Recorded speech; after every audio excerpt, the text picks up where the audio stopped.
Саламатсыздарбы? Парламентаризм сабактары талкуусунун бүгүнкү коногу Ата Мекен фракциясынын лидери Алмамбет Шыкмаматов. Кош келдиңиз. Мына Кыргызстанда 1 январдан тартып жаңы кылмыш жаза кодекси, жазык процессуалдык кодекс, жазык аткаруу кодекси, жоруктар тууралуу кодекс жана тартип бузуу жөнүндө кодекстер, ошондой эле пробация жөнүндө жана мунапыс жөнүндө мыйзамдар күчүнө кирип, бирок талаш талкуулар дагы деле уланып жатат. Айрым ошол сын пикирлердин ичинде эл баягы жогорку кеңеш менен өкмөттөн экономикалык өнүгүүнү күтүп атса, азыр эми ушул кодекстердин тегерегинде түзөтүүлөр менен отурат турбайбы? Бизге бул кодекстердин эмне кереги бар эле деген суроолор да берилип атат да. Сиз эмне дер элеңиз? Бул кодекстер 5 кодекс жана 2 мыйзам, жалпы жонунан 7 мыйзам 2012 жылы Европа мамлекеттеринин, Евросоюздун, Европалык парламенттин жардамы менен жазылып баштаган. Эксперттик топ түзүлгөн. Атайын ушул мамлекеттеги укуктук, соттук реформа деген бир чоң килейген бир тармактын, тагдыр чечүүчү тармактын реформалоого багытталган 7 мыйзам. Мына менин жанымда 4 эле турат, дагы 3 мыйзам ушундай. Ушул мыйзамдар 2012 жылы баштап жазылып, 2017 жылы парламент тарабынан кабыл алынган. 2017 жылы кабыл алынганда дагы 2 жыл убакыт берилген өкмөткө. 2018, 2017, 2018 ушул өкмөт даярдансын деп. Бул эмне даярдануу? Бул сотторду окутсун, прокурорлорду окутсун, тергөөчүлөрдү окутсун, коомду даярдасын, бардык шарттарды түзсүн, бюджет акча бөлүп берип, ушул 7 килейген мыйзамдын ишке киришүүсүн камсыз кылуу үчүн 2 жыл өкмөткө берилген. Мына 19 жылы 1 январдан баштап ушул 7 бакыйга мыйзам иштеп баштады. Эми ушул мыйзамдардын эң негизги концепциясы, максаты, дили бул адамдын баркын, адамдын укугун, адамдын кадырын, адамдын бир коомдогу статусун көтөрө турган мыйзамдар. Кандайча? Мурдагы мыйзамдарда адам соттолгон адамдардын укугу бул мыйзамдагыдай каралган эмес. Мисалы үчүн, соттолгон адам 1 инстанция, 2 инстанция, 3 инстанция болуп, кайра жогорку сот бир үтүр точка, бир шылтоо таап, кайра 1 инстанцияга жөнөтүп, ушинтип 1 инстанция менен жогорку соттун ортосунда иштер өпөң чычаң болуп жүрө берчи. Анын айынан ушул мыйзамдардагы бир мындай бир мүчөчтөрдүн айынан адамдар 1 жыл, 2 жыл, 3 жыл, 4 жыл бир сот курдап, кошунасы менен жаккылаша кетип, болор болбос майда чүйдө кылмыштар менен СИЗОдо, түрмөдө отура берчи. Мурда укук коргоо органдарында каттоо, кылмыштын каттоо санын эч ким билчү эмес. Кээ бир кылмыштар катталчы, кээ бир кылмыштар катталчу эмес. Тергөөчү, козгоочу, иш козгоочу же козгоочу эмес. Адвокаттар ошол жабырлануучулардагы ушул процесске катышкан бардык адамдар тергөө эмне болуп атканын купуя сыр деп билчү эмес. Азыркы жаңы мыйзамдарда ушулардын бардыгы мындай жокко чыгарылган. Башкача айтканда, баягы постсоветтик СССР урагандан кийинки системадан бул жаңы демократиялык, жаңы бир багытта, жаңы бир заманбап дүйнөлүк практикада өнүккөн, күчтүү, телегей тегиз биз суктанган мамлекеттердин практикасынан алынган мыйзамдар. Ал жерде адамдын баркы, адамдын бир укугу корголгон мамлекеттерден алынгандай.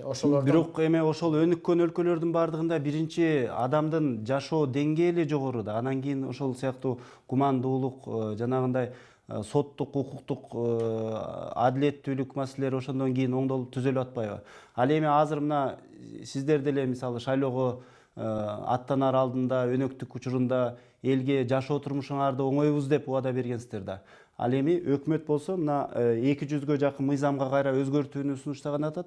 600гө жакын токтом кабыл алыш керек экен. Ушул кодекс мыйзамдары толук кандуу иштеп кетиш үчүн. Экономиканы качан өнүктүрүү башталат? Эгер азыр мисалы көп суроолор ошол болуп атат да.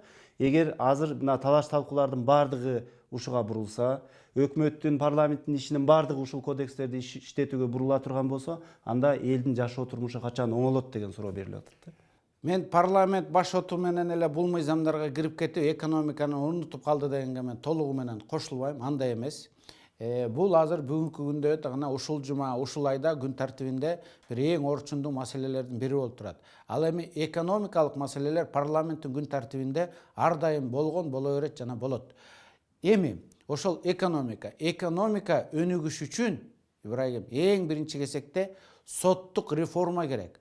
Сот реформа болгон жерде, соттор адилеттүү болгон жерде, соттор адамдын кадырын, адамдын укугун сыйлаган мамлекетте инвестиция көп келет. Инвестицияны адам алып келет, инвестиция өзү келбейт. Инвестициянын артында адамдар турат. Эгерде инвестиция кайсы мамлекет келет, кайсы мамлекетте мыйзам кымтыксыз иштесе, кайсы мамлекетте сот реформа жүрсө, кайсы мамлекетте милиция, сот, прокурор адамдын укугун ормон опоза кылып бусуп койбосо, ошол мамлекетке инвестиция келет. Мен ушул жерден укугум корголот, ушул жерде менин салган акчаларым үлүшүн көрөм деп. Ал эми сот укуктук реформа болбогон мамлекетте мыйзамдар иштебейт, мыйзамдардын кадыры болбойт, мыйзамдардын улуу баркын наркы болбойт дагы, ал мамлекетке инвесторлор келбейт, айланып өтөт. Ошондуктан бул сот реформасына багытталган мыйзамдар. Бирок тилекке каршы биздин ушул коллегабыз Дастан Бекешев түкүрүк жөнүндө жанагы өзгөртүү киргизип, ушул 7 бакыйга мыйзамдын кадырын бир кумалак бир карын майды чиртет дегендей, ошол бир түкүрүк жөнүндө бир берене, бир сүйлөм ушул бардык 7 мыйзамды мамлекеттин 7 жылдык, даже 5 жылдык эмгегин мындай жокко чыгарган жок, жокко чыгара албайт. Бирок коомчулукта кызуу талкуу жаратып ийди да. Азыр көптөгөн жарандар бул мыйзамды окубай, билгени деле, билбегени деле бул жаман мыйзамдар экен, мындан кайталы бул болбойт экен деп катуу буркан шаркан ажиотаж болуп атат. Эми түкүрүккө мен да макулмун. Аны 5500 деген бул туура эмес, бул өтө туура эмес. Мындан таазим этип кечирим сураш керек. Кулдук бар бизде да. Буга парламент жалпы жооптуу, анткени Дастан Бекешев сунуш кылган, биз колдоп бергенбиз, колду көтөрүп. Бул 5500 деген бул туура эмес. Ал эми маселе чечилди. 5500 азыр 1000 сомго же 500 сомго түшөт. Бирок түкүрбөш керек, ага штраф болуш керек деген жалпы ой, концепция, тилек туура да. Бирок 5500 деген бул туура эмес. Ошондуктан 500 сомго же 1000 сомго түшүш керек. Ошондо элдер тартиптенет. Бул жерде башка бардык мамилелердин баардыгы ушул жерде камтылган. Мисалы үчүн мурун мына коомчулук бизден талап кылып келгенде, качан реформа жүргүзөсүңөр? Качан бизде түрмөлөрдө ушул жеңил кылмыш менен адамдар отурбайт деп. Мисалы үчүн азыр жалпы пенитенциардык системада түрмөлөрдө 40%тен ашыгы болор болбос жеңил кылмыштар менен отурат. Бул эмне? Бул сот курдаган, бул тоо урдаган, курсак ачып, бул кошунасын жөөлөп койгон, бул эки адамдан түртчө кеткени бир болор болбос жеңил кылмыштарга мурун жетелеп барып статистика үчүн мына биз баланча кылмышты ачтык, баланчаны соттодук, баланча прокурорский реагирование кылдык, баланча ишти тергеп бүттүк деп статистиканы угалап адамдардын бардыгын түрмөгө алып барып камай берген. А жерге жалаң карапайым адамдар барып келчү ошол борол болбос кылмыштарга. Азыр алар кирип түрмөгө 5 жыл, 6 жыл отуруп чыккандан кийин алар оңолуп чыгабы? Жок. Кылмышты адамдар жаш кезинен кылат. Статистика, илим боюнча, анализ боюнча. Ошо жаш кезинде бир айып кетирип, курсак ачып, кошунасын тоогун урдап же болсо, аны 5 жылга барып мамлекет түрмөгө камап койсо, 5 жылдан кийин ал эмне болуп чыгат? Ал даяр кылмышкер болуп чыгат да, андан кийин керек болсо бир коро кой, бир коро уйдур деп кетиши мүмкүн да. Мына рецидив деп коет, кайталанган кылмыштар. Ошондуктан бул мыйзам гуманизацияга, башкача айтканда, мамлекет ошол жеңил-желпи кылмыштар боюнча түрмөгө камабастан, эркинен ажыратпастан штраф менен гана тарбиялайлы деген мыйзам. А эгерде кийин оңолбой ал кайра кылмыш кылса, анда мына кичине жазасы оорлонот. Ушундай нерселер кабыл алынган. Анан мына жалпы Европа, Япония, Түштүк Корея, мына Монголия өтүп атат азыр бул системаларга. Бизде Прибалтиканы айтпай эле коеюн, Украина, Грузия, Армения өтөт мага. Бул мыйзамдарга, бул реформаларга бардыгы өтүп атат. Жалпы сивилдүү, күчтүү адамдын баркын, наркы көтөрүлгөн мамлекеттердин бардыгы мага эбак өткөн. Эмне үчүн биз азыр өтпөшүбүз керек? Бул бир. Экинчиден, мына азыр ошол укук коргоо органдарында өзлөрүндө ажиотаж болуп атат. Анткени бул укук коргоо органдарына, практиктерге жакпай атат. Эки жагдай бар. Биринчиси ушул психологиялык моментте жаңы нерсеге адам жаңы үйгө киргенде деле кооптонот. Бая билесиңерби, Москвичтен бир Мерседеске отурган жылдары, ой Мерседес не кереги бар, оңдай албайбыз, Москвич эле сонун деп, азыр Москвич эмес баары бияка өтүп албады. Ансыгандай жаңы нерсеге ошондой. Баягы машинка бар эле го, ошондон компьютерге да араң өчкөн. Кокой компьютер жаман экен, өчүп калат экен, өзүбүздүн эле баягы мындай машинкага сонун болчу да. Ансыгандай муга дагы ошондой көнбөй адаптация болбой атат. Сабаташ жүрүп атат. Мурунку эле сонун болчу, алып келип каалаганыбызды күкүлдөтүп сабап мойнуна алдырып сотко өткөрбөйчү элек деп. Соттор айтып атат, алып туруп эле кесибийчү элек деп. Тергөөчүлөр мен баягы сабаташ кылгандарды айтып атам да, мурункубуз эле жакшы болчу деп жаңы эрежеге көнгүсү келбей атат. Бирок жаңы эреже балким тергөөчү, милиция, участковый сотторго жакпай аткандыр, бирок жалпы коомдун, адамдын укугун, адамды барктаган мыйзамдар. Ал эми жана күч органдары акыры жүрүп көнөт, жана моюнсунат, жана ушул мыйзамдар менен иштейт. Мурдакы мыйзамдарда, Ибрагим, бир кылмыш боюнча баланча жылдан баланча жылга чейин деп койчу. Сот каалаганын пайдаланчу. Кааласа муну, кааласа муну. Көрдүңүзбү? Мындай люфт ары бери эле чуркап. Мында баарын градация, категорияларга бөлүп койгон. Диспозиция, анан санкция деп коет. Диспозициясында кайсы кылмышка кайсы категория колдонулат. То есть соттор каалаганын кыла албайт. Башкача айтканда, бул мыйзамдар жалпы реформага, укуктук, соттук реформага багытталган жакшы мыйзамдар. Мен муну юрист катары, саясатчы катары, практик катары толук кандуу жоопкерчилик алып айта алам. Бирок, жана мен башында айтып кеткендей, критиканы мына өзүм да айтып жүрөм, өзүм да кечээ айттым.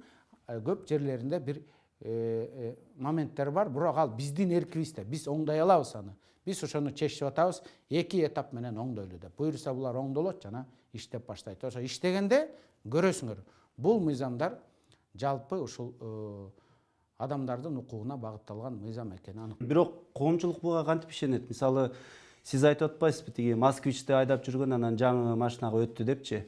Бирок мурдагы ошол мыйзамды колдонуучулар, милиция, ошол сот тармагында иштегендер, ошол Москвичте деле жакшы айдачу эмес да. Мурдагы мыйзамдарды деле мындай толук аткарып, мыйзамдуулук маселеси бар эле да. Анан эми кантип ошол жаңы мыйзам тез арада адамдардын жашоо турмушуна оң таасир бербейт? Мен айтканым абдан туура суроон айттың. Мурдакы мыйзамдарда деле ушул таарынычыбыз бар эле да, туурабы? Мына адамдардын укугу бузулуп атат, сотторго. Мына бизде азыр эгерде илимий текшерүү жүргүзсөк, кимге ишенбейсиңер десе, бүгүнкү күнү чын эле да сотторго ишенбейт, милицияларга ишенбейт, же ишенеби? Ишенбейт да. Ошол ишенбегенди жаратып келген мурдакы кодекстерде. Эми суроо, ушул эле мыйзамдар кабыл алынса ишенич жаралабы деп. Көч бара-бара түзүлөт. Бул мыйзамдар кабыл алынса, мурдакыдай баягы бир ор койгон кемчиликтер болбойт. Өкмөткө айттык, бири-бирибизди күнөөлөбөй, силер кабыл алдыңар, анан силер жаздыңар, анан эксперттер силер кылып койдуңар дебей, күнөөлүүнү издебей, кантип бул бүгүнкү түзүлүп калган бир жагдайларды оңдойбуз, жана түкүрүк сыяктуу нерселерди жокко чыгаралы деп биз мына акылдашып атабыз. Бирок мен дагы бир айтарым, Ибрагим. Коомчулукта болуп аткан бүгүнкү ажиотаж, көп интернетте азыр баарыбыз ушул интернет башкарып атпайбы? Интернетте окуу, бул мыйзамдар начар деген, бул биринчи дилетанттар айтып атат. Муну окуп, ачып көрбөгөндөр айтып атат. Анткени мына калптарды айтып атпайбы? Кой уурдаган үчүн анан 3000 сом штраф. Өзүңүз окудуңуз беле? Өзүм окудум. Мен юристмин да, мен окуйм.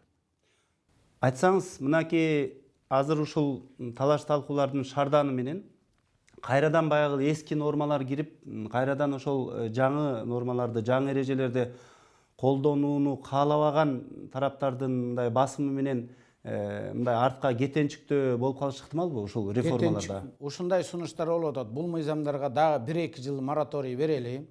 Бул мыйзамдар кое турсун, эски эле мыйзамдар иштеп турсун 1-2 жылга чейин деп баягы саботаж кылган күчтөр бар. Биз ошолорго каршы чыккандардын активдүү менмин. Андай болбош керек. Биз бул мыйзамдарды иштетип баарыбыз көнүшүбүз керек. Анткени бул мыйзамдар кантип эле ушу сиз ишенесизби? Ушуну бир жаман ой менен, арайым ой менен бир келип эле дилетанттар жазган деп. Жок. Эң мыкты деген Кыргызстан албек алына жараша да. Бизде Кыргызстанда ким мыкты болсо, мен мыкты деген өзүбүздүн эле профессорлор, практиктер, теоретиктер, соттор, прокурорлор, тергөөчүлөр, мугалимдер, окумуштуулар катышып жазылган мыйзам. 2000-ге жакын талкуу өткөн, окуу өткөн, дүйнөнү барып кыдырып келишкен, аякта ушундай иштейт экен деп. Ошентип жазылган мыйзамдар да жакшы тилек менен. Бирок мен жанагы айткандай, практика башка, реалдуу турмуш башка, дал келишпештиктер бар, ошолорду оңдойлу. Анткени эми убактың жетпей калат, мен баарын санап берсемчи. Мисалы үчүн кээ бир жерде өтө эле гумандуу болуп кеттирбиз. Мисалы үчүн жанагы роддомдо төрөлгөн баланы алмаштырып койсо, врачты жазалаш керек да. Ошону менин оюмча бир 2 жылдан 5 жылга чейин штраф, анан 2 жылдан 5 жылга чейин деп коюптур. Мен мисалы үчүн кечээ ошого пикиримди айттым. Штрафты алалы. Ошо роддомдо баланы алмаштырып койсо кантип ошого штраф кыласыңар? Аны бул ырайымсыз мыкаачылык, ташпоорлук жосун да.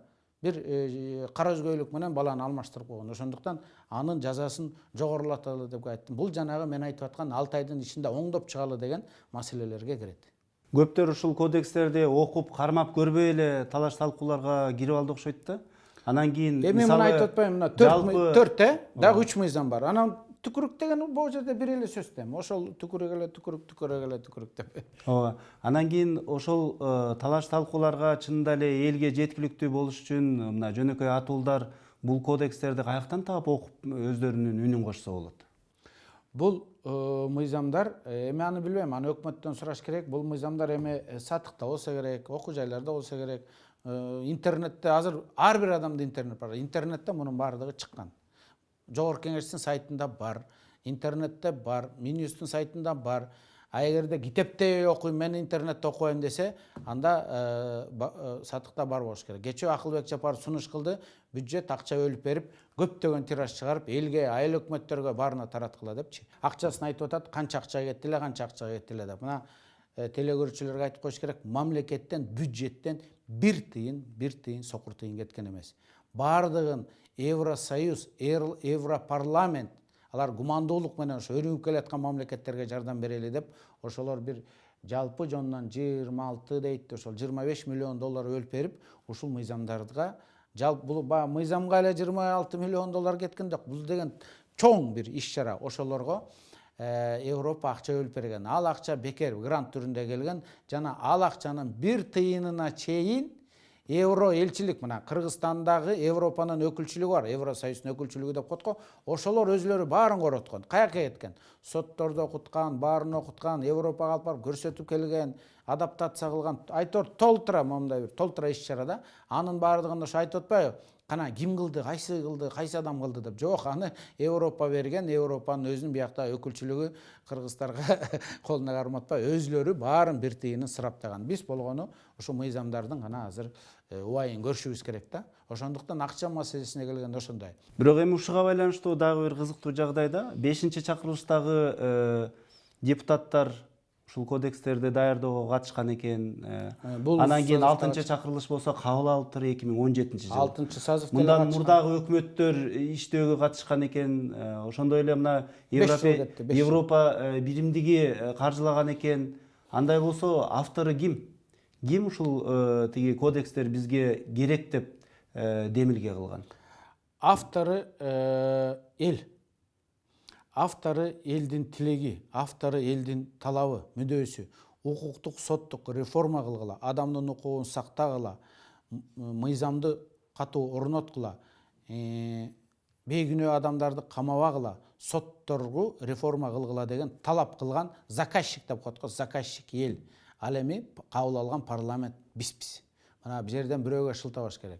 Автору мына биз парламент кабыл алганбыз, а заказчик эл, жалпы багытталган эми биз деле элбиз да. Ошол жалпы келечекке мына сенин, менин баардыгыбыздын келечегибизге багытталган мыйзам. Бирок эми ошондой болсо дагы 1-жыл жалаң талаш талкуулар менен өтөт окшойт. Бул реалдуу көрүнүш. А эл ошонун жаңы мыйзамдардын пайдасын өзүнө тие тургандай оң жактарын качан сезе баштайт? Мугайым убакыт керек, албетте. Мен ойлойм 1 жылда, ошо 1 жыл, 6 ай, 1 жылда биринчи жемиштерин бере баштайт. Баягы практиктер айтат. Анан дайыр маселе. Реформанын өзүнүн тагдыры ошондой болот. Мына Англияда деген эмне деген мамлекет, ошол жерде дагы фискалдык саясатта ошол арак чыгарган, спирт жагын реформа кылганда элдер митингге чыгып, ары бери марш жасап, премьер-министр туура эмес кылып атат. налогду алгыла, вискиге налогду койбогула, биз виски ичебиз деп азыр эми ошол мыйзамга рахмат айтып, ошол мыйзам Англиянын экономикасын оңдоп атат. Мына азыр биз көрөбүз, кайсы жерде бир профсоюздар чыгат, ал чыгат, то есть коомчулук кээ бир мыйзамдарга каршы чыгат. Анын артында башка саясий күчтөр турушу мүмкүн. Эми баягы бул өкмөттү жаман көрсөтөлү, баягы биз кешенгиле деп артынан миңдеген элдерди алып чыгып, бул өкмөт болбой калды, булар туура эмес реформа кылып атат деп. Мына кечээ Францияда болду. Бардык жерде реформага кандайдыр бир каршы чыккан күчтөр болот. Ал күчтөрдүн артында кээ бирөөлөр ишенип, кээ бирөөлөр баяу сезим менен, кээ бирөөлөр билип туруп эле билмексинге салып, баягы дүрбөлөңгө салганда күчтөр болот. Бирок мамлекет, жоопкерчиликти мойнуна алган адекваттуу адамдар андай провокацияларга берилбей, биз айтышыбыз керек. Бул мыйзамдар иштеш керек, бул реформа иш жүзүнө ашыш керек. Биз өзүбүздүн баягындай көзүң жетип туруп кантип ушул саботажга жол алдырабыз. Мисалы үчүн мен көп адамдар менен талкууладым. Бул мыйзамга каршымын дегендерге. Айтып берчи, бирөөнү айта албайт. Жок, жаман, жок, силер көчүрүп алгансыңар, жок, силерге Европа көчүрүп берип койду. Биз суктансак, уялбай эле суктанабыз. Аякта момундай экен, сонун экен, ой, укмуш деп. Ошондой кылалы десек эле, жок, силер ичип кеттиңер аларды деп. Кимде ичейли анда, каякта ичейли? Бирок эми коомчулуктун бул жерде жанагы чиновниктерге, ошонун ичинде саясатчыларга, депутаттарга карата ишеними тууралуу дагы сөз болуп атса керек. Мына том китептерди жазып койдуңуздар. Эми аткара турган адамдарга болгон ишенимди кантип алып келебиз? Кантип коом ушул сотторго, саясатчыларга, мамлекеттик кызматкерлерге ишенип, ушул мыйзамдарды так аткарат деген бир ишеним пайда болуп, колдоого алат. Бул тынымсыз аракет, бул тынымсыз күрөш, бул тынымсыз мээнет. Күндөн күнүгө мына эртеден кечке ар бир адам бир арбай согобу, ансаганда бул арбай, эмгек. Бул тынымсыз күрөш. Биз муну каалап эле тигини каалап боло бербейт. Күнүгө мына парламент өз ишин, министрлер өз ишин, президент өз ишин, бардыгы өз ишин тынымсыз кыла бериш керек. Бир тилек менен, бир гана максат менен. Бакубаттуу жашоо, күчтүү мамлекет, телегеи тегиз коом, күчтүү эл, жанагы аң сезими күчтүү эл. Ошондой идеалдуу коом курууга бардыгыбыз деңгээлибизге жараша, билимибизге жараша арбайыбызды, мээнетибизди күнүгө согушубуз керек. Күнүгө бир да мүнөткө токтобостон. Ошондо жана сиз айткан максатка улам жакындай беребиз. Анан Ибрагим, мен эмне үчүн бул мыйзамдарга ишенем? Анткени ушул биз суктанып аткан Япония дейли, мына Түштүк Корея дейли, Европа мамлекеттери дейли, жанагы типтеги ар бир адамдын айлыгы 5000 еврого чейин жеткен, пенсияга дүйнөнү кыдырып жашаган мамлекеттер деп айтып атабыз. Мына Германиянын пенсионерлери пенсиясына дүйнөнү кыдырышат. Мына ошондой күчтүү мамлекетте нефтиси жок, алтыны жок. Мына Германия эмне менен? Тартип менен. Анан адамдардын потенциалы менен ошондой коом курду да. Ошондуктан биз ошол күчтүү мамлекет курууга багытталганга шартыбыз бар. Анткени бизде тетиги Манас атадан бери келаткан, байыртан бери келаткан каныбызда, жүрөгүбүздө, ыйманыбызда ушул эрежелер бар. Адамгерчилик, боорукерлик, кайрымдуулук, бир туугандык, боордоштук, айкөлдүк, кечиримдүүлүк деген нерсенин бардыгы бар.